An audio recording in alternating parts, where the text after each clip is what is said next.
Hey everybody, Scout Crafty here again. It's Wednesday, midweek, happy hump day. Got a few things going on today. First of all, we have a new shop mascot, not replacing the old guy. You know the old guy back there? The chrome skull that we picked up, the aluminum skull we picked up in Connecticut a while back.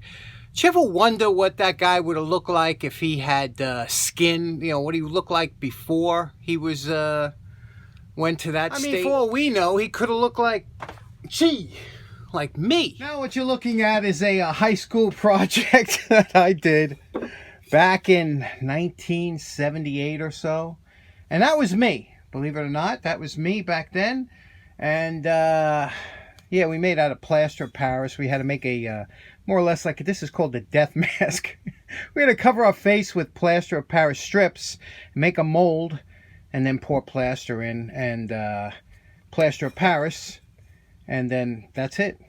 Do they still do stuff like that anymore in high school? That was pretty cool, right? Well, let me show you why I brought this up to show you. I know this is going to sound crazy, but you remember a couple months ago when I went to the Elephant Trunk Flea Market and I had to pass something by, and it's been haunting me since. So I finally tracked one down, and check it out, the new addition to the shop. Not taking over the old mascot, but an additional mascot. Let's check him out. Here he is.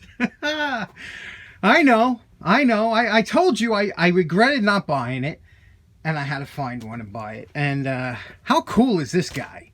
He's like an Uncle Fester. It's like a candy dish they use for Halloween.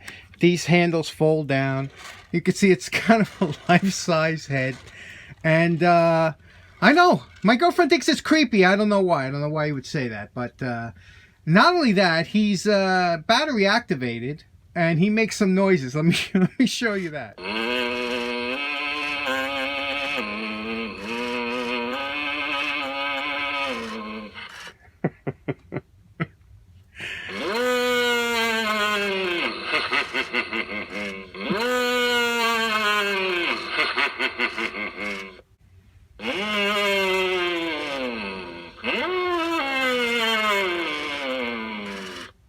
Now, I know what you're thinking. That's pretty damn awesome.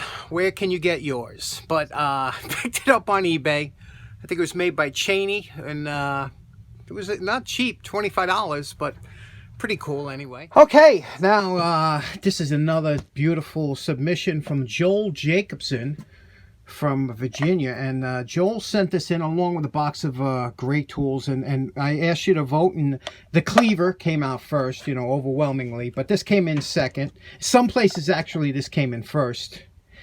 And well, what happens is this is in beautiful shape, loose handles, and it's got these forging marks. Now look at these, you know what I mean? Now these were sent out in a lot of tool kits and things like that. They were stamped out quickly. There's only one grind they think they did on it, was here and here. That was it, you know what I mean? Maybe a little on the sides. They left all this the original forging, and that's why it looks like it does. Look at that, not too attractive. But again, these were made for, I know they used to include them in some army kits and jeeps, but now you see the gap there? See that gap? See, this is a problem, you know, whenever you have the wood and steel, you got wood moves. And the other thing is that these were pinned on. They weren't, you know, there was no kind of epoxy or anything back then. So I'm going to talk more about it. First, let's get them off. We got to get these rivets out of here. And the wood's are really nice grain wood, good shape, but we got to get them out of there. Let's do it.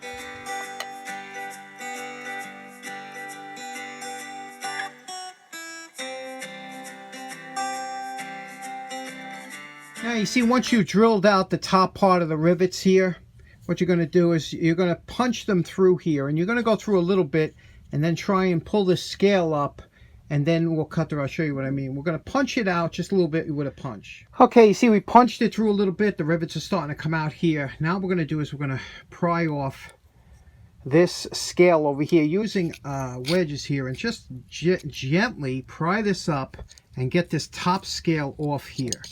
See, and you just work it back and forth until this top scale will come off, and then we're going to cut those rivets here nice and flush, and then they'll slip right out of this side. So that's what we're going to do. Okay, here we go. They're out. Now we're going to, like I said, we're going to pull these out from this side here, like that. The rivets are now out, and if it's giving you a little trouble here, just make sure this area here, there's a little bit sticking out. Grind it down so it's nice and it slips right out. So don't bother pulling it out. You want to splinter the wood.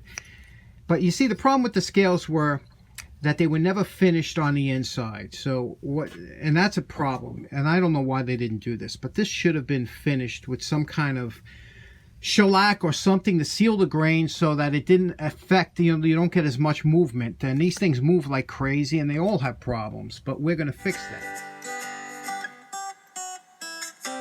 Okay, we just finished, now we wait a minute.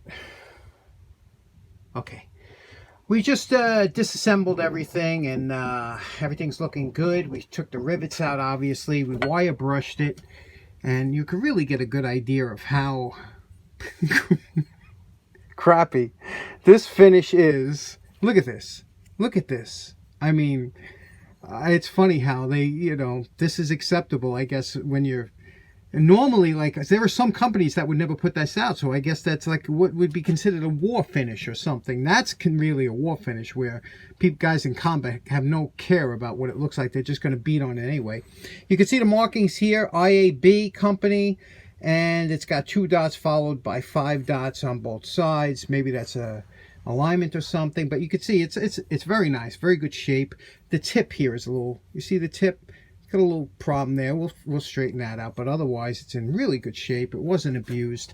The handles, the scales, we did our initial scraping to get some of the muck off, and you could see it was rough sawn on the back. That's a rough sawn. And now this is the problem here.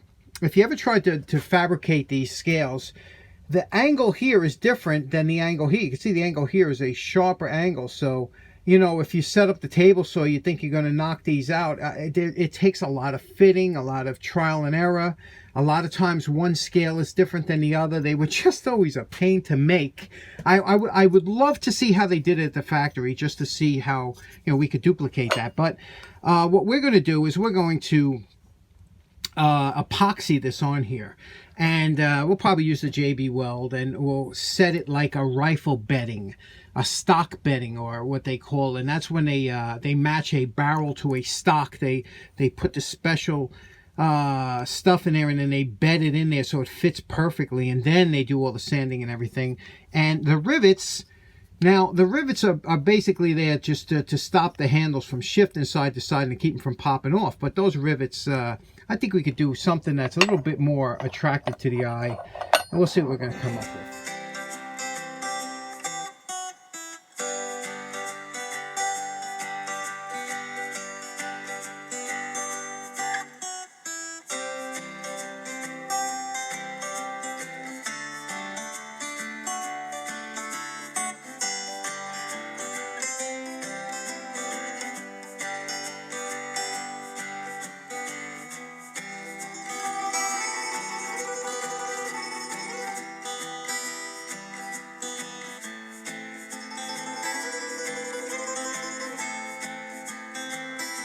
Okay, we just finished cleaning up the handle and the blade. I'll tell you something. Now, I didn't go not a full polish on here. This is something you want to beat on, and kind of, so I left a kind of a coarse grind on there, which is industrial looking, but not as bad as the other one, and there's no sharp edges or anything.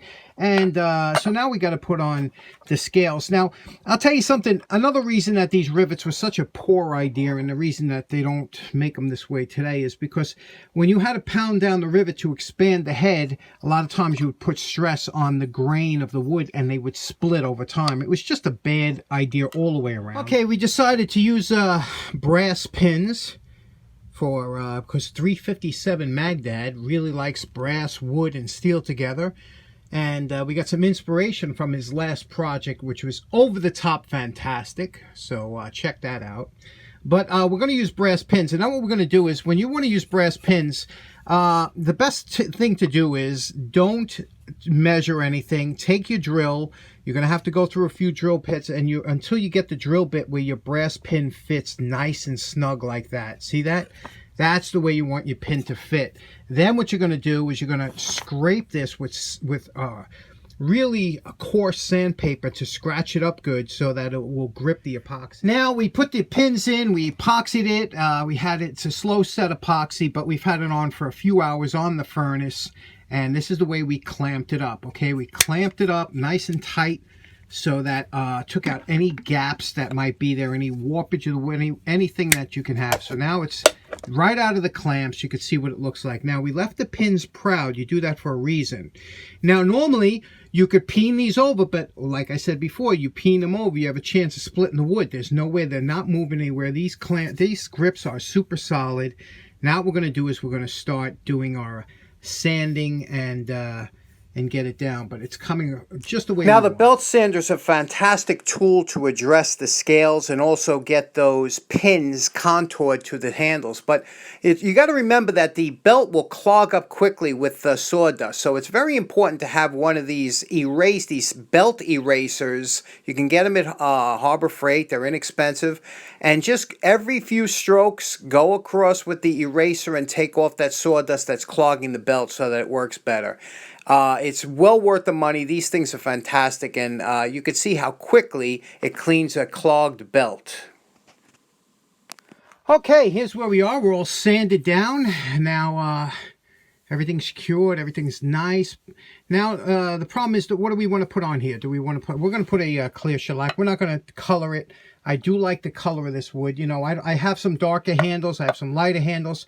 I just like the way this looks. So the shellac will darken just a little bit. I'm going to put some shellac on, not amber, just plain shellac. Now here's our first coat of shellac. You see it doesn't really darken it too much. It just gives it a nice sheen to it.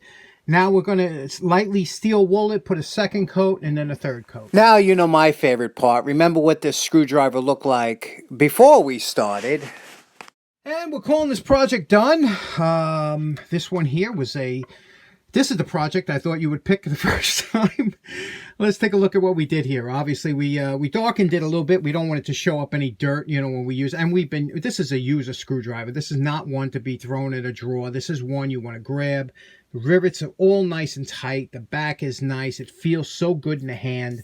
I did it with a couple coats of butcher's wax. And let's look at the grind here. I did it in industrial grind. I didn't do it with a full polish, because, you know, look at that. It's beautiful. The lines on here, all the facets, that's the way it's meant to look. But nice, definitely an unusual screwdriver. You don't see these too much around, you know, although you do see them on eBay every once in a while.